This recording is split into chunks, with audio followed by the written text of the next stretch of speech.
புதுவை அமிர்தா குரல் மெய்யன்பர்களே, நண்பர்களே, என்னோடு பணிபுரிந்த தோழர்களே, விவசாய பெருங்குடி மக்களே, நெசவாள பெருங்குடி மக்களே, மீனவ பெருங்குடி மக்களே, அரசாங்கத் துறையிலே, தனியார் துறையிலே பணியாற்றுகிற நண்பர்களே, அயல்நாட்டிலே பணிபுரிகிற நண்பர்களே, தமிழறிஞர்களே, சான்றோர் பெருமக்களே, ஆண்டோர் பெருமக்களே, தினந்தோறும் உழைக்கின்ற உத்தமர்களே, வருங்காலத்தை வளமாக்க இருக்கிற இளைஞர்களே, வணக்கம்.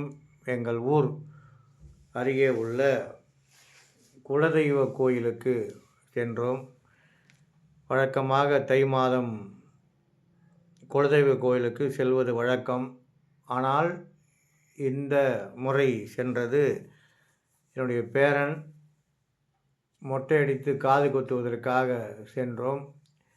இங்கு பூரணி பொற்களை உடன் அமர்ந்திருக்கிற ஐனாரப்பனுக்கு எங்கள் கையாலே அபிஷேகங்கள் செய்வது வழக்கம். எங்கள் முன்னோர்கள் சொல்லி தந்திருக்கிறார்கள். அந்த வகையில் என் தந்தை, என் தாத்தா, என்னுடைய பரம்பரை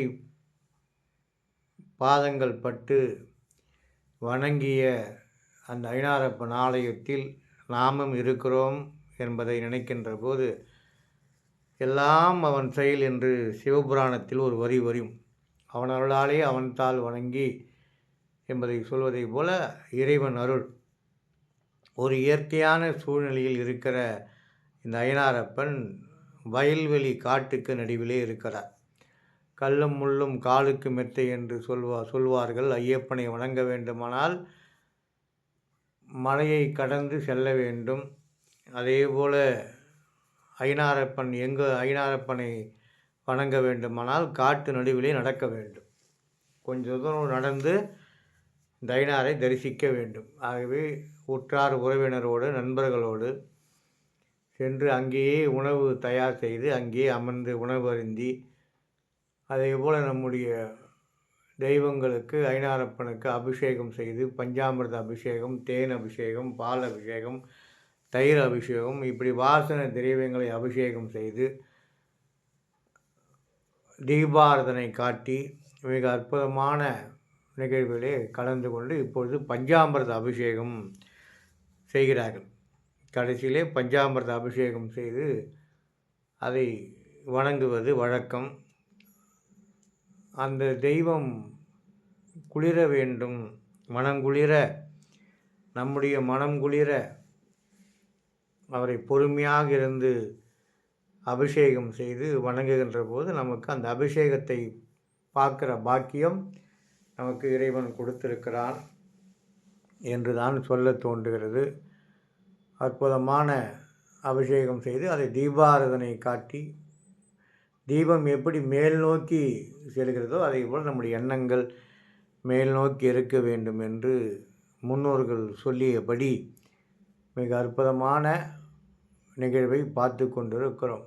இந்த பூரணி பொற்களை ஐனாரப்பன் உருவத்தை, அந்த அற்புதமான திருமேனியை பார்க்கின்ற போது உள்ளமெல்லாம் ஒரு மகிழ்ச்சி. என்னுடைய தாத்தா, பாட்டி, அப்பா, அம்மா, இன்னும் பல மூதாதையர்கள் வந்து வணங்கிய இந்த ஐனாரப்பனை பார்க்கிறோம். என்னுடைய அக்காவுடைய கணவர் அவரும் வந்திருந்து மிக அற்புதமான நிகழ்விலே கலந்து கொண்டார்கள். இதெல்லாம் காண கண்கோடி வேண்டும். காரணம், ஒரு மகிழ்ச்சியாக அந்த உறவினர்களை சந்திக்கின்ற போது ஒவ்வொருவரும் ஒரு திசையில் இருக்கிறார்கள். எல்லாம் வியாபாரமாக, வேலை விஷயமாக செல்கிறார்கள். இப்போ ஒன்றாக சேர்ந்து உணவு அருந்துகின்ற போது, உணவு சாப்பிடுகின்ற போது நமக்கு அவ்வளவு மகிழ்ச்சி. அங்கே சக்கரை பொங்கல் வைப்பார்கள்.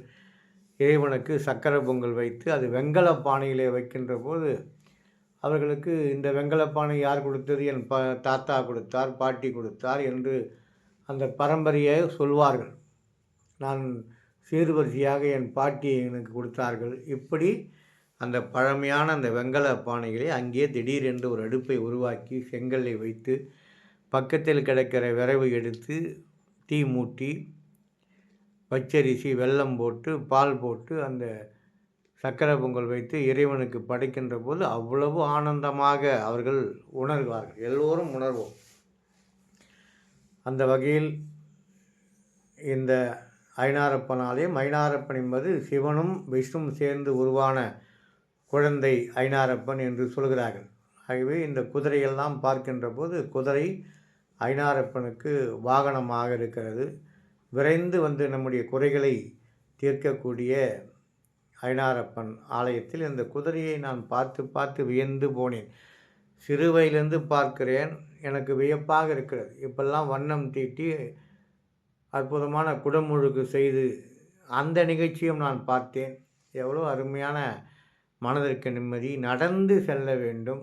ஐனாரப்பன் ஆலயத்திற்கு நடந்து சென்றால் அதற்குண்டான பலன். அவர் காட்டிலே தான் இருப்பார் என்று நான் சிறு வயதிலே நினைப்பேன். இவர் என்ன காட்டிலே தான் இருப்பாரா, வேறு எங்கேயும் வெளியில் வரமாட்டாரா என்று நினைப்பேன். ஆனால் அவசரத்துக்காக குதிரையிலே வந்து நம்மை காப்பார் என்று முன்னோர்கள் சொல்வார்கள். ஆகவே மனம் உருகி ஐனாரை வேண்ட வேண்டும். ஐனாரப்பனை வேண்டுகின்ற போது நமக்கு அவ்வளவு ஆற்றல் வருகிறது. அந்த குதிரையை பார்த்து ரசித்தேன். 2 குதிரைகள் இருக்கிறது. அந்த அற்புதமான அந்த காட்சியை பார்க்கின்ற போது நமக்கு ஒரு மன நிறைவு. எல்லா முன்னோர்களும் ஏதாவது ஒரு வகையிலே நமக்கு ஒரு பாடத்தை சொல்லிவிட்டு செல்கிறார்கள். அந்த வகையில் இந்த குலதெய்வ வழிபாடு என்பது அவ்வளவு சிறந்தது என்று எந்த காரியங்கள் நான் வீட்டில் நல்ல காரியம் செய்கின்ற போது முதலிலே அந்த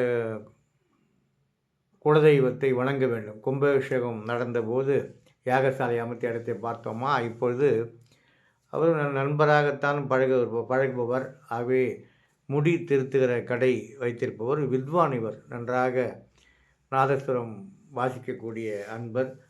என்னுடைய பேரனுக்கு அந்த இறைவனுக்கு நன்றி செலுத்துகிற விதமாக முதல் முடி காணிக்கை.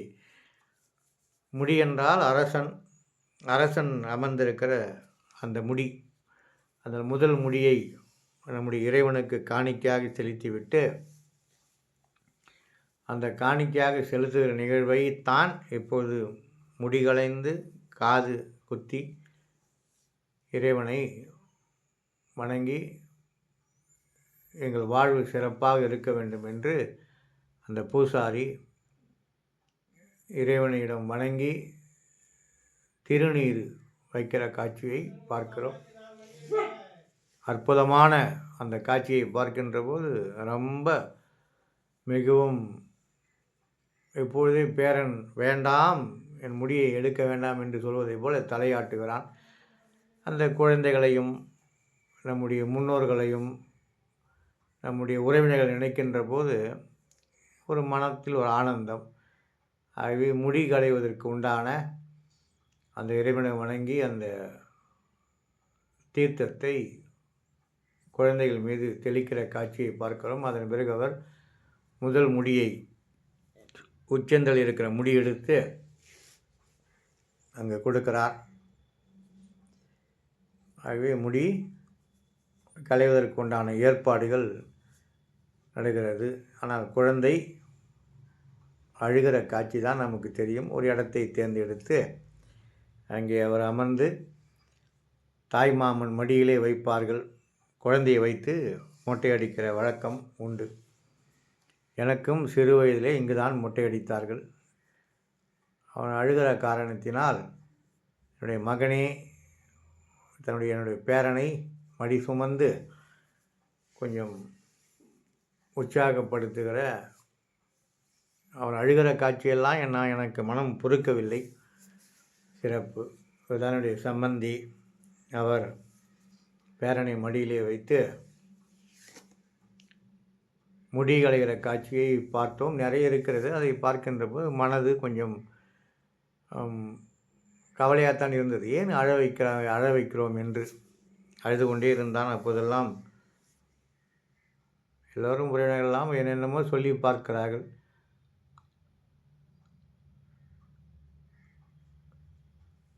அழுகின்ற காட்சியெல்லாம் வேண்டாம் என்று அது எனக்கு மனது கொஞ்சம் வலிதான். நானும் இப்படித்தான் அழுதிருப்பேன். எல்லோரும் அழுதிருப்போம்.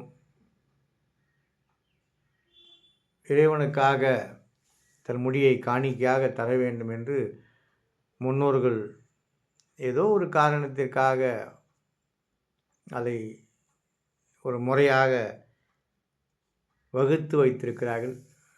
தென்னாருடைய சிவனையை போற்றி, எந்நாட்டவர்க்கும் இறைவா போற்றி, ஏகம்பத்துறை எந்தாய் போற்றி, பாகம்பெண் ஒரு ஆணாய் போற்றி, கண்ணாரமுத கடலையை போற்றி, கையிலே மலையானே போற்றி போற்றி என்று வணங்கி மனசுக்குள்ளே வேண்டிக் கொண்டேன். அதன் பிறகு முடிகளைந்து அதன் பிறகு தீபாராதனை செய்து அப்புறம் காது குத்துகிற நிகழ்வு நடைபெற்றது. அந்த நிகழ்விலும் கலந்து கொண்டோம். இதெல்லாம் அற்புதமான அலங்காரத்தோடு ஐனாரப்பனுக்கு மலர் அலங்காரம் செய்து புதிய உடை அணிவித்து ஐனாரப்பனை வணங்குகின்ற போது அந்த எம்பெருமான் சிவபெருமானை வணங்குவதைப் போலவே எனக்கு தோன்றியது. எல்லா சுற்று பிரகாரத்தில் இருக்கிற அனைத்து தெய்வங்களையும், வேப்ப மரத்து அடியில் இருக்கிற ஒரு அம்மனையும், அதே போல் சப்த கன்னிகள் இதெல்லாம் நாம் வணங்க வேண்டும். ஆலயத்தை சுற்றி வருகின்ற போது நீண்ட நாட்களாக ஒரு மரம் இருக்கிறது. அதையும் அவர்கள் தெய்வமாக கருதுகிறார்கள். அந்த மரத்தை வணங்கி அதன் பிறகு சப்த கன்னிகள் ஒரு சிறிய அளவில் இருந்தாலும் சப்த கன்னிகளுக்கு பூஜை செய்தார்கள். அந்த மரத்துக்கு ஒரு பூஜை செய்கிறார்கள். எனக்கு நினைவு தெரிந்த நாள் அதற்கு முன்னாலும் அந்த மரம் இருந்திருக்கும். அதற்கு ஒரு தீபாராதனை செய்து, மரம் என்பது மிக முக்கியமானது, அதையும் வணங்கிவிட்டு அப்புறம் சப்த கன்னிகளை வணங்குகிற அற்புதமான காட்சியை நான் மனதிலே பார்க்கின்ற போது அவ்வளவு சிறப்பு. இது காட்டு நடுவிலே இருக்கிறது. வயல்வெளி காடு, வழி இல்லை. இருந்தாலும் எப்படியாவது வரப்பு ஓரம் சொல்லுவாங்க இல்லையா, வரப்பிலே நடந்து போய் அதை நாங்கள் வணங்குகிற அந்த பாக்கியத்தை இறைவன் கொடுத்திருக்கிறான் என்றுதான் சொல்ல வேண்டும். ஐனாரப்பனை நினைக்கின்ற போது நமக்கு உள்ளம் பூரிப்படைகிறது. ஐனாரப்பனை குலதெய்வமாக நாங்கள் பெற்றிருக்கிறோம். அந்த ஐனாரப்பன் எங்களுக்கு எப்பொழுதும் உறுதுணையாக இருக்கிறார். இதே போல தான் ஒவ்வொருவருக்கும் ஒரு குலதெய்வம் இருக்கும். சில பேருக்கு முருகன் இருக்கும், சில பேருக்கு மாரியம்மன் இருக்கும், சில பேருக்கு அங்காள பரமேஸ்வரி, இப்படி பல்வேறு விதமான குலதெய்வங்கள் ஒவ்வொருவருக்கும் இருக்கும். எங்களுக்கு ஐனாரப்பன்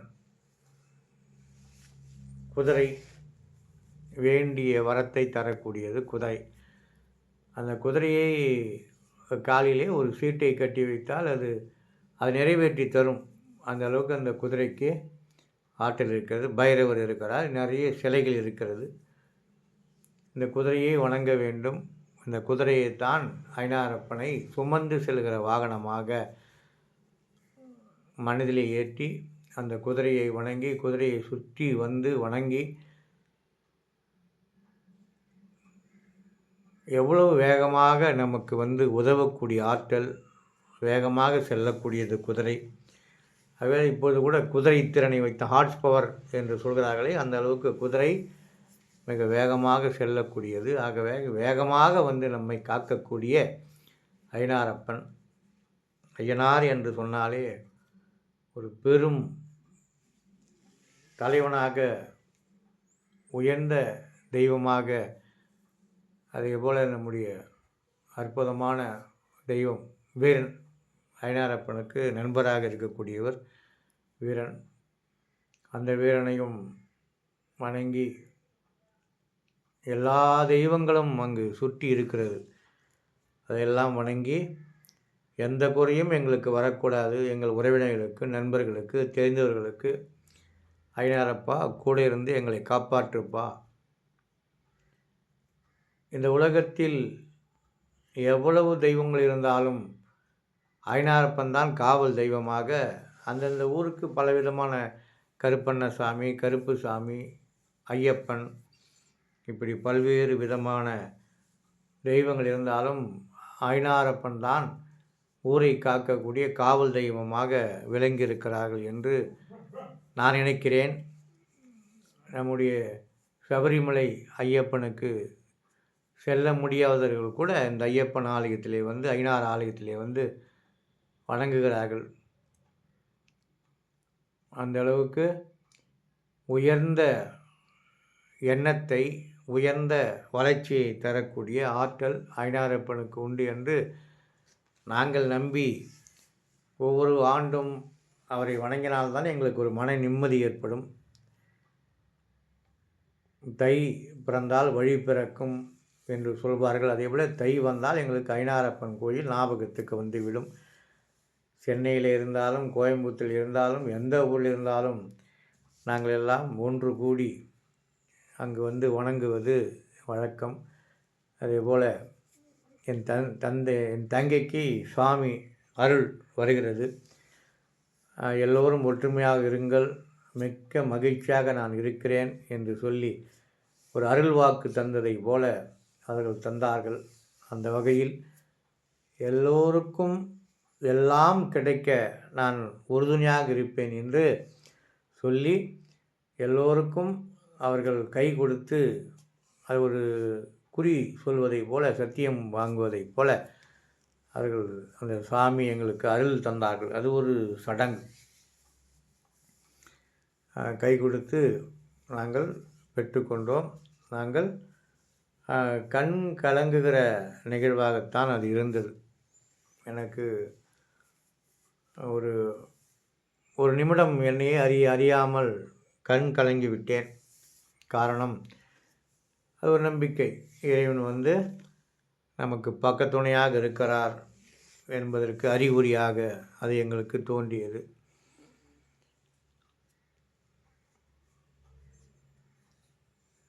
நம்பிக்கை என்பதை விட இது காலங்காலமாக யாராவது ஒரு உருவத்திலே வந்து இறைவன் காட்சி கொடுப்பார் என்று என்னுடைய முன்னோர்கள் சொல்லியிருக்கிறார்கள். அதே போல் இன்று நடந்தது.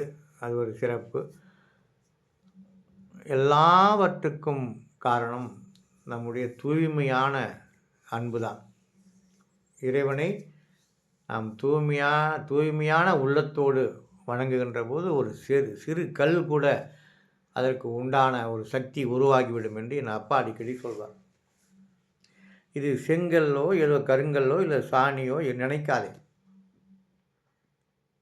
அதை வைத்து வணங்கி கொண்டே இரு. அது உனக்கு வேண்ட அதுக்கு வேண்டிய சக்தி வரும். அது உனக்கு திரும்ப வரும் என்று சொல்வார்கள். இப்போது என் பேரனுக்கு காது குத்துற நிகழ்ச்சி நடக்கிறது. அது முறைப்படி அதற்குண்டான சீர்வரிசைகளை தருவார்கள். அதை பெற்றுக்கொண்டு இந்த காதணி விழா, இப்போது காதணி விழா அவர்கள் காது குட்டுவது, மொட்டை அடிப்பது எங்களுடைய பழக்கம். அந்த வகையில் சிறப்பான முறையில் மொட்டை அடித்து காது குட்டி அருமையாக நிகழ்விலே நாம் எல்லாம் கலந்து கொள்ளும்போது ஒரு மகிழ்ச்சி தான். இதெல்லாம் வந்து ஒரு வயது ஆகினால் மொட்டை அடிக்க வேண்டும், காது குத்த வேண்டும். ஒரு முறையாக நம்முடைய முன்னோர்கள் வகுத்து வைத்திருக்கிறார்கள். எல்லோரையும் கூப்பிட வேண்டும், உறவினர்கள் வர வேண்டும், இந்த சடங்கை இப்படியெல்லாம் செய்ய வேண்டும் என்று வகுத்து வைத்திருக்கிறார்கள். அந்த வகையில் இந்த மொட்டை அடிக்கும் நிகழ்வு மிக சிறப்பாக நடந்ததா. இப்பொழுது காதணி விழாவும் சிறப்பாக நடந்து குழந்தைக்கு மாலை அணிவித்து ஒரு மரியாதை கொடுக்கிறார்கள். ஒரு வயதிலே அவருக்கு எவ்வளோ மரியாதை பாருங்கள். மொட்டை அடித்தாச்சு, காது குத்துக்கின்ற போது ஒரு மாலை போட்டு அது ஒரு சிறப்பு, ஒரு தொடக்கம். முதல் வயதிலே அவருக்கு தொடக்கம், மாலை மரியாதை போட்டு காது குத்தி அவருக்கு ஒரு தொடக்கத்தை குழந்தைக்கு ஏற்படுத்துவதை போல சில பேர் பேசி கொண்டிருந்தார்கள். மரியாதை கொடுக்குறாங்க பாருங்கள், குழந்தைக்கு மரியாதை கொடுத்து அவருக்கு மாலை போட்டு காது குத்துற நிகழ்வு நடைபெறும். இது எல்லாம் ஒரு சடங்காக, சம்பிரதாயமாக நம்முடைய முன்னோர்கள் வகுத்து வைத்திருக்கிறார்கள். குலதெய்வ கோயிலுக்குத்தான் முதலில் முடிவெடுக்க வேண்டும். ஆகவே முதலில் காது குத்துவது நம்முடைய குலதெய்வ கோயிலுக்குத்தான் இருக்க வேண்டும் என்பதை வகுத்து வைத்து நம்மை நெறிப்படுத்தி சென்றிருக்கிறார்கள் முன்னோர்கள். அந்த வகையில் இந்த நிகழ்வில் இப்போது காது குத்துற நிகழ்வை பார்க்கிறோம். அப்போதெல்லாம் வாழைப்பழம் கொடுத்து எனக்கெல்லாம் வாழைப்பழம் கொடுத்தார்கள். இப்போது பிஸ்கெட் கொடுக்கிறார்கள். காதில் மார்க் பண்ணி இப்போது ஒரு காது வலிக்காத அளவுக்கு ஒரு திரவம் வந்திருக்கிறது. ஒரு பேஸ்ட் அதை தடவுகிறார்கள் காதிலே. அது மறுத்து விடுகிறது.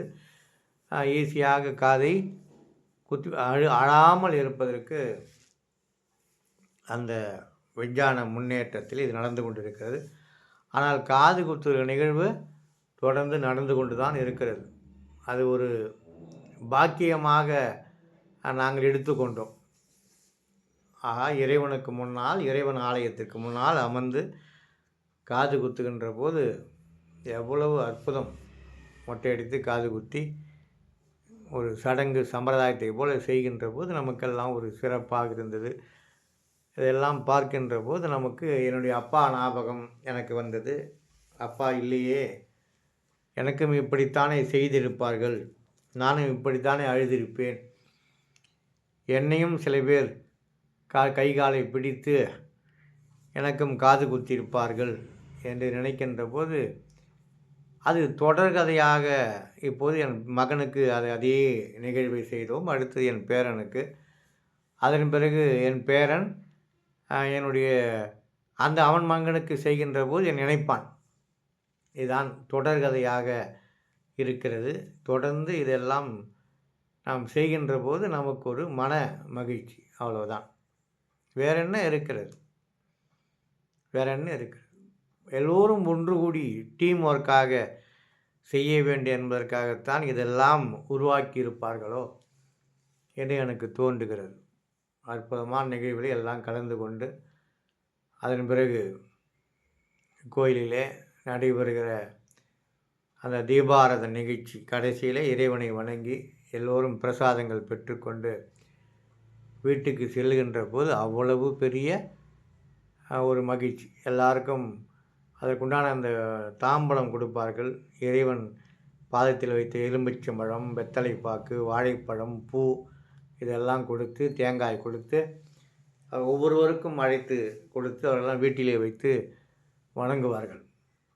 அந்த அளவுக்கு பயபக்தியோடு குலதெய்வத்தை வணங்க வேண்டும், குலதெய்வத்தை நினைக்க வேண்டும் என்று முன்னோர்கள் சொல்லியபடி நாம் எல்லாம் அனைவரும் பிரசாதங்களை வாங்கி கொண்டு சிறப்பாக இந்த மொட்டை அடிப்பு காது குத்து நிகழ்ச்சியிலே கலந்து கொண்டு நம்முடைய ஐனாரப்பனை வணங்கி மன திருப்தியோடு மன மகிழ்ச்சியோடு வீட்டுக்கு சென்றோம்.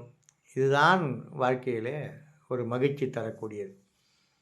உறவினர்கள், நண்பர்கள் ஒரு 5 பேர், 10 பேர், 100 பேர் இருந்தாலும் அது நமக்கு ஒரு மனநிறைவை தருகிறது. அதைத்தான் நம்முடைய முன்னோர்கள் வகுத்து வைத்திருக்கிறார்கள். தாய் மாமன் உறவு, தந்தை உறவு, பாட்டி உறவு, அத்தை உறவு, சித்தப்பா உறவு, இப்படி எல்லா உறவுகளும் ஒன்று சேர்ந்து செய்கின்ற போது அவ்வளோ பங்காளி உறவு எல்லாம் ஒன்று சேர்ந்து செய்கின்ற போது ஒரு மகிழ்ச்சி. அந்த டீம் ஒர்க்கை நமக்கு முன்னோர்கள் கூட்டு முயற்சியால் செய்கின்ற போது ஒரு சிறப்பை தரும். அந்த வகையிலே குடும்பத்தோடு வணங்குகின்ற காட்சி அற்புதம். நன்றி.